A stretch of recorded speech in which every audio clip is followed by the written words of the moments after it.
আশা করি সবাই ভালো আছেন। আজকে আমি আলোচনা করব শ্রবণা নক্ষত্র মকর রাশির মে 2026 রাশিফল নিয়ে। আপনাদের এই যে পহেলা বৈশাখ গেল, পহেলা বৈশাখে তো ভিডিও এভাবে দিতে পারলাম না, শেষের দিকে দিলাম, দিনের শেষ ভাগে। তো পহেলা বৈশাখ বা বৈশাখ মাস এই উপলক্ষে আপনাদেরকে একটা তথ্য বলি।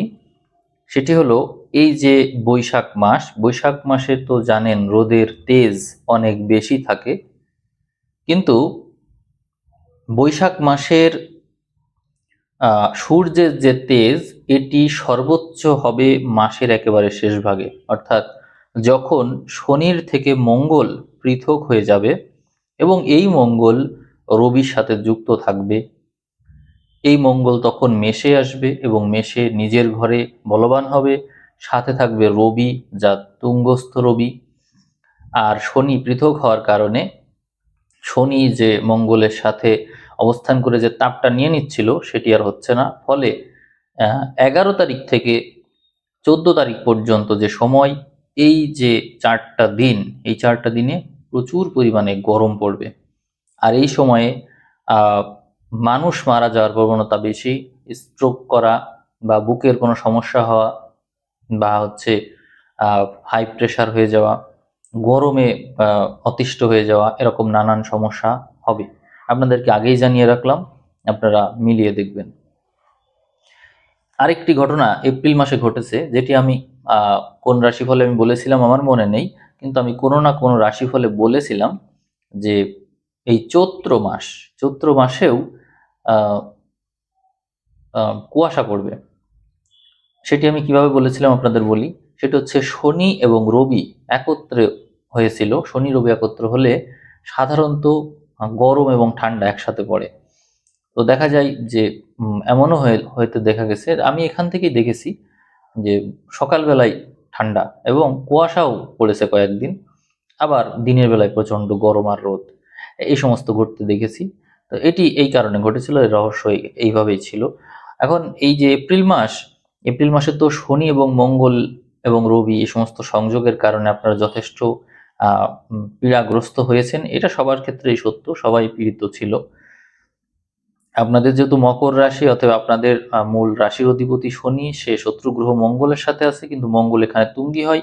ফলে প্রচেষ্টার ক্ষেত্রে আপনাদের মধ্যে একটা বিরাট পরিবর্তন দেখা যায়। আপনারা নিজেরা খেয়াল করে দেখুন, এই সময়ে আপনারা যে কাজটা করছেন তার মধ্যে সর্বাধিক যে বিষয়টি প্রাধান্য পায় সেটি হলো প্রচেষ্টা।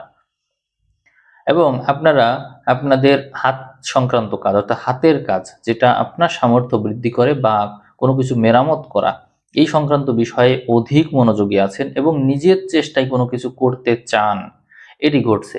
তবে আপনাদের ভাইয়ের সাথে, আপনাদের যদি ভাই বোন থাকে তাদের সাথে আপনাদের দ্বন্দ্ব বিবাদ এর সম্ভাবনা অনেক বেশি। তবে এটিকে আমি নেগেটিভলি দেখছি না, কারণ হচ্ছে এর মাধ্যমে আপনার সামর্থ্য অবশ্যই বাড়বে। কারণ দুই বিপরীত গ্রহ একত্র হয়ে যাওয়ার কারণে আপনার সামর্থ্য বাড়বে। আপনারা মিলিয়ে দেখবেন আপনাদের সামর্থ্য কিভাবে বেড়ে যায়।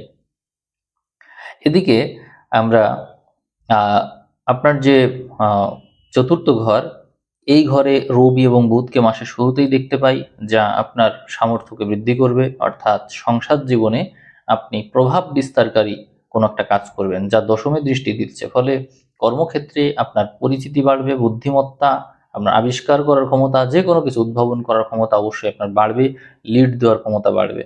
তো মাসের শুরুর ভাগে এই জিনিসগুলো থাকছে, কিন্তু এটি মনে রাখতে হবে যে মাসের 10 তারিখ পর্যন্ত আপনার জীবনে কিছুটা রিস্ক আছে। 10 তারিখের পর থেকে গ্রহগুলো পৃথক হয়ে যাবে, বিশেষ করে শনি মঙ্গল।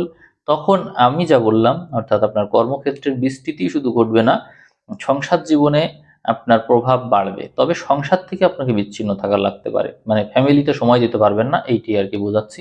ফ্যামিলিতে সময় দিতে পারবেন না, সময় দিবেন কর্মক্ষেত্রে, এমনটা হতে দেখা যায়। এদিকে আপনার রাজযোগকারী গ্রহ শুক্র মাসের শুরুতেই নিজের ঘরে থাকছে এবং পরবর্তীতে এই শুক্র সামনে এগোবে, এবং এগোলেও সেখানে বুধ, বৃহস্পতি, শুক্র 3 গ্রহ একত্র হবে মাসের শেষের দিকে, যেটি আপনার রোগ ব্যাধি বিষয়ক শুভত্ব নিয়ে আসে এবং সার্ভিস রিলেটেড যে কোনো বিষয়ে উন্নতি রয়েছে। আপনার বুদ্ধিমত্তার ক্ষেত্রটা অনেক বেশি ডেভেলপড, এবং শিক্ষা ক্ষেত্র বা বাড়ি গাড়ি করা বা ভূমি সংক্রান্ত যে কোনো বিষয়ে উন্নতি থাকবে। এমনকি কারোর সাথে যদি এই সময় রিলেশনশিপ হয়, কাউকে ভালো লেগে যায়, তাহলে সেই বিষয়টা পার্মানেন্ট হওয়ার চান্স রয়েছে। এদিকে রোগ ব্যাধির বিষয়ে একটু সতর্ক করব, সেটি হলো এপ্রিল মাসে অলরেডি আপনারা নানা রকমের রোগ ব্যাধিতে ভুগছেন এবং কোনো না কোনো যন্ত্রণায় আছেন। সেটি বিভিন্ন রকমের পার্সপেক্টিভ থেকে হতে পারে, তবে এটি কন্টিনিউ থাকছে মে মাসের 10 তারিখ পর্যন্ত। এই যতক্ষণ শনি মঙ্গল একত্র আছে ততক্ষণ পর্যন্ত আপনার রাশির কিন্তু বিশেষ কোনো শান্তি নেই, কারণ আপনি হচ্ছে একটা প্রভাবিত রাশি। চন্দ্র যেহেতু আপনার এই নক্ষত্র অধিপতি, এই জন্য আপনি খুব বেশি প্রভাবিত মানুষ। জন্ম সময়ে আপনার চন্দ্র এই মকরেই ছিল, এই জন্যই তো শ্রবণা নক্ষত্র আপনার। তো জীবনের শুরুর দশা তো চন্দ্র দশা পেয়েছেন, এই জন্য আপনার মধ্যে উদ্ভাবনী শক্তিটা অনেক বেশি। তো সেটি মনে রেখে আপনি জীবনে এগিয়ে যাবেন, সব কাজেই উদ্ভাবনী যে শক্তিটা আছে সেটি কাজে লাগাবেন। আপনারা মনে রাখবেন যে আপনাদের এই যে এই মাসে শুক্র মাসের প্রায় অর্ধেক সময় পঞ্চমে অবস্থান করবে এবং নিজের ঘরে, সেটি আপনার জন্য অত্যন্ত ভালো, কারণ চন্দ্র ওই ঘরটাতেই তুঙ্গস্থ হয়। অতএব আপনার রাশির বলবত্তা কিন্তু এখানে বেশি রয়েছে। তবে মকরের যে একটা বিশেষ চিহ্ন, সেটি হচ্ছে তার বৈশিষ্ট্য এটা, সে সবসময় ডেভেলপ করতে চায়। ডেভেলপমেন্টের অর্থাৎ সে যদি জলে থাকে তো স্থলের দিকে যাওয়ার চেষ্টা করবে, যদি স্থলে থাকে তো বায়ুতে যাওয়ার চেষ্টা করবে, যদি বায়ুতে থাকে তাহলে সে আরো বেশি বিস্তৃত হওয়ার চেষ্টা করবে। অর্থাৎ সে থেমে থাকে না, আপনি থেমে থাকেন না, আপনি সবসময় ডেভেলপ করার চেষ্টা করেন, এবং এই সময় আপনি তাই করবেন। এপ্রিল মাস আপনার জন্য কঠিন, তবুও আপনি হাল ছেড়ে দেননি, প্রচেষ্টা করে গিয়েছেন, করতে বাধ্য হয়েছেন, পরিস্থিতি আপনাকে দিয়ে কাজ করিয়ে নিয়েছে। এবং এই যে মে মাসে আপনার জন্য আরো বেশি শুভ সময় আসছে। হ্যাঁ, আপনার প্রচেষ্টা যদি অব্যাহত রাখেন তো ভালো, যদি নাও রাখেন তারপরেও শুভ সময় আপনার সামনে আসবে। আগে যে জিনিসটা ঘটেনি আপনার সাথে সেটি এইবার ঘটবে, এটি হচ্ছে শুভত্ব। আর অন্যান্য যে গ্রহ আছে সেটি বিবেচনা করলে দেখি আমরা চতুর্থ ঘরে গ্রহ সংযোগ যা আছে তা আপনার জন্য শুভ, এবং শিক্ষাক্ষেত্রকে শুধু শুভ করছে না, বাড়ি গাড়ি সংক্রান্ত বিষয়, ভূমি, তারপরে হচ্ছে মায়ের স্বাস্থ্য, এটা নানান বিষয় ডেভেলপ করে ফেলছে। তারপরে আপনার যে পঞ্চম ঘর এটিও ডেভেলপ করছে, বিদ্যাক্ষেত্র, সন্তান ক্ষেত্র, রিলেশনশিপ, তারপরে হচ্ছে যে কোনো বিষয়ে নিজের অভিজ্ঞতা কাজে লাগিয়ে বা নিজের বুদ্ধিমত্তা কৌশল কাজে লাগিয়ে ভালো করে ফেলা, এটি থাকছে। এবার ষষ্ঠ ক্ষেত্র ভালো থাকছে, অর্থাৎ সার্ভিস সংক্রান্ত যে কোনো বিষয় ভালো, চাকরি বাকরি, তারপরে হচ্ছে যদি ঋণ থাকে সেটা ফিরে পাওয়ার সম্ভাবনা বেশি। তারপরে হচ্ছে কারোর সাথে শত্রুতা থাকলে সে তার মিটমাট হওয়ার সম্ভাবনা বেশি। আপনার যদি কোনো দীর্ঘমেয়াদী রোগ থাকে তা নিরাময় হতে পারে, এমন কোনো জ্ঞান বা ওষুধ এমন কিছু আপনি সন্ধান পেয়ে গেলেন। অর্থাৎ যে কোনো প্রকার জটিলতা থেকে, শত্রু থেকে, রোগ, ঋণ, রিপু যা কিছুই আছে, এই সব কিছু থেকে আপনার একটা পজিটিভিটি চলে আসছে, এখান থেকে আপনি একটা রেজাল্টটা পজিটিভ পাচ্ছেন, এটা খুবই ভালো। আর এদিকে অষ্টম ঘরে কেতু থাকছে, এই অষ্টমের কেতু আপনাকে স্পিরিচুয়ালিটির দিকে নিয়ে যেতে পারে, বা এমন কোনো নলেজ, যে নলেজগুলো যেমন অ্যাস্ট্রোলজি, এটা এক প্রকার নলেজ, তো এরকম এরকম যে কোনো মিস্টিসিজমের দিকে আপনাকে ধাবিত করতে পারে, অর্থাৎ আপনার মধ্যে একাকিত্বের বোধও তারপরও থাকতে পারে। এখানে রাশির অধিপতি শনি, এই হচ্ছে 3 নাম্বার ঘরে আছে, এই জন্য সংগ্রাম সংঘর্ষ করার মাত্রা সবসময় ছিল, এর আগে এখনো থাকবে, এবং জীবনের শুরু থেকে আপনি এই টাইপেরই। অতএব শনি মঙ্গল সংযোগ এখানে আপনার সামর্থ্য বৃদ্ধিকেই ইঙ্গিত করে। তো সেক্ষেত্রে আপনার যা সামর্থ্য আছে সে তো থাকবেই, সেই সামর্থ্য তার সাথেও আরো কিছু অর্জন করার যে মানসিকতা সেটি কিন্তু এই মাসে থাকছে। এরপরে অনেকেই জানতে চাই বিদেশ ভ্রমণ সম্পর্কে। আমি এখানে দ্বাদশ ঘরে, বিদেশের ঘরে শুভ গ্রহের দৃষ্টি দিচ্ছি, যেন বিদেশ সংক্রান্ত বিষয় আপনাদের জন্য শুভ। যদিও আপনারা চন্দ্রপ্রধান হওয়ার কারণে এমনিতেই ঘুরতে পছন্দ করেন, সেটি এই মাসে বহাল থাকছে, অর্থাৎ আপনাদের মধ্যে ঘোরাঘুরি করার মানসিকতা বেশি থাকবে, এবং আপনারা এমন কোনো সার্ভিস যদি বেছে নেন যেখানে ট্যুর দিতে হয় বা বৈদেশিক কোনো কিছুর সাথে কানেক্টেড হতে হয়, তাহলে এই বিষয়টা আপনার জন্য অত্যন্ত শুভ হয়ে দাঁড়াবে। এছাড়াও আপনার একাদশ ঘর অর্থাৎ প্রাপ্তির ঘরে শুক্র গ্রহের দৃষ্টি থাকছে, যা রাজ্যকারী গ্রহ, এবং একই সাথে দশমপতি, পঞ্চমপতি, এই গ্রহের দৃষ্টি একাদশে আপনার প্রাপ্তিযোগ্য অবশ্যই বৃদ্ধি করবে। এবং অপ্রত্যাশিত ক্ষেত্র থেকে আপনি আয় করবেন, এটি বলা যায়। আর আপনার যে সম্পদের ঘর, এখানে রাহু আছে, নানান দিক থেকে অর্থ নিয়ে আসবে, কিন্তু মনে রাখতে হবে যে এই যে ব্যয়ের ঘর, দানের ঘর বা হাসপাতালের ঘর, ওই ঘরে শুভ গ্রহের দৃষ্টি থাকার কারণে আপনি আপনার অর্থ, অর্জিত অর্থ ওর দিয়ে অন্য কাউকে হেল্প করতে পারেন, কাউকে দান করতে পারেন, সত্য ত্যাগ করে কিছু দিতে পারেন। এরকম ঘটনা আপনার সাথে ঘটতে দেখা যায়, যেখানে যেখানে রাহু হচ্ছে সম্পদের ঘরে রয়েছে। এই জন্যই আর কি এই কথা বলা, যে আপনার সম্পত্তি তৃপ্তি মিলবে না, অর্থাৎ যা আসছে তা কোনো না কোনো কারণে আপনার ওগুলো কাউকে দেওয়া লাগছে, এই আর কি বিষয়। আপনাদের যে আহ, তারা, সেই তারা বিবেচনা করলে আমরা কিন্তু আপনার যে বিপদ তারা, এই বিপদ তারাই গ্রহ দেখতে পাই। বিপদ তারাই গ্রহ বলতে কি, এই যে রাহু, এই এই তারাটা, রাহু হচ্ছে শত বিষয় আছে, এই তারার বিপদ তারা।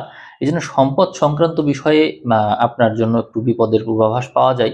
আপনি সম্পদ অর্জন অবশ্যই করবেন, কিন্তু মনে রাখবেন লাইফ রিস্ক নিয়ে না।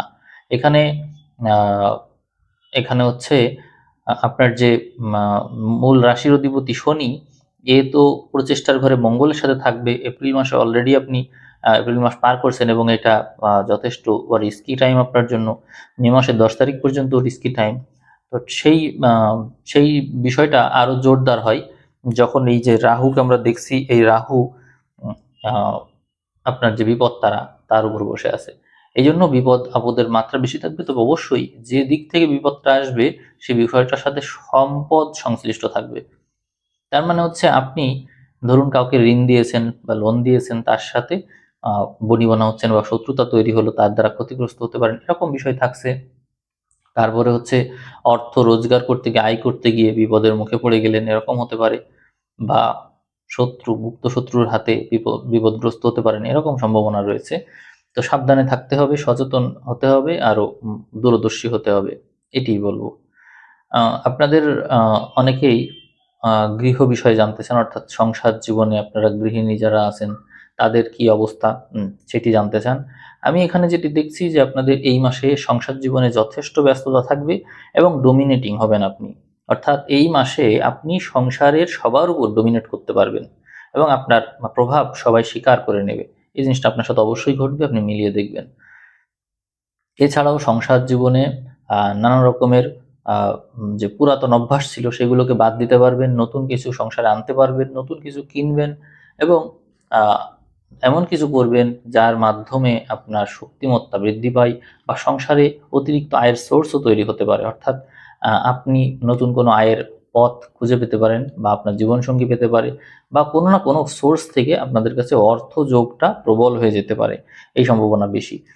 এই মাসে আপনাদের সরকারি চাকরির যোগটা শুভ থাকছে। এখানে রবি এবং মঙ্গলের দৃষ্টি, সাথে থাকছে বুধের দৃষ্টি, যা একই সাথে শুধু সরকারি চাকরিকেই নির্দেশ করে না, উচ্চ স্তরের সরকারি চাকরিকে নির্দেশ করে। আমরা সার্ভিসের ঘরেও শুভ গ্রহ বুধ বৃহস্পতি শুক্রকে পেয়ে যাই, যার কারণে এটা নিশ্চিতভাবে শতভাগ বলা যায় যে যারা যারা চেষ্টা করছে তারা অবশ্যই সরকারি চাকরির জন্য খুব সিরিয়াসলি ট্রাই করুন।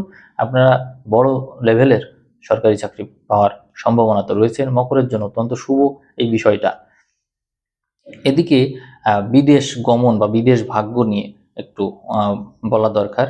আমরা এখানে দেখতে পাই বিদেশের ঘরে শনি মঙ্গলের প্রভাব রয়েছে। আপনার টার্গেট বিদেশে থাকতে পারে, যেতে চাই, কিন্তু মনে রাখতে হবে যে এই সময়টা বিদেশ গমনের জন্য উপযুক্ত সময় না। তবে এমন কোনো বিজনেস আপনি করতে পারেন যার সাথে বৈদেশিক সূত্রের কানেকশন আছে, এইটাই লাভবান হবেন, কিন্তু বিদেশে যেতে গিয়ে অনেক ঝামেলার সম্মুখীন হবেন। এই যে এপ্রিল মাস থেকে আপনি টের পাবেন ঝামেলাটা, এবং যতক্ষণ পর্যন্ত মে মাস এর 10 তারিখ পার না হচ্ছে ততক্ষণ পর্যন্ত বিদেশ সংক্রান্ত বিষয়টাকে আমি শুভ বিবেচনা করছি না, এটি মনে রাখতে হবে। এখন আমি আপনাদের এই রাশিফলটা শেষ করে দিচ্ছি। আপনাদের যদি কোনো প্রশ্ন থাকে বা কোনো কিছু জানার থাকে কমেন্ট করতে পারেন। সামনে এই ভিউ যদি 5,000 ক্রস করে তাহলে আপনারা আবার ভিডিও পাবেন, আবার কোনো স্পেশাল ভিডিও পেতে পারেন। অন্য যে নক্ষত্রগুলো ভালো করছে, ভালো রেসপন্স করছে, তারা কিন্তু 5,000 ভিউ ক্রস করা মাত্রই নতুন ভিডিও পাচ্ছে, স্পেশাল ভিডিও পাচ্ছে। বিশেষ করে ফার্স্ট দিকে যারা থাকেন, যে রেবতী নক্ষত্র অলরেডি পেয়েছে, উত্তরাশা নক্ষত্র পাই আছে, এরকম কিছু কিছু নক্ষত্র আছে যারা তাদের ভিউ অনুসারে পেয়ে যায় ভালো স্পেশাল ভিডিও, আপনারাও পেতে পারেন। আপনারা ভিডিও শেয়ার করবেন, করলে হয়তো এই এই বিষয়টা জোরদার হতে পারে। তো আমি শেষ করে দিচ্ছি এই ভিডিও। আপনারা সবাই ভালো থাকবেন। সবাইকে অসংখ্য ধন্যবাদ।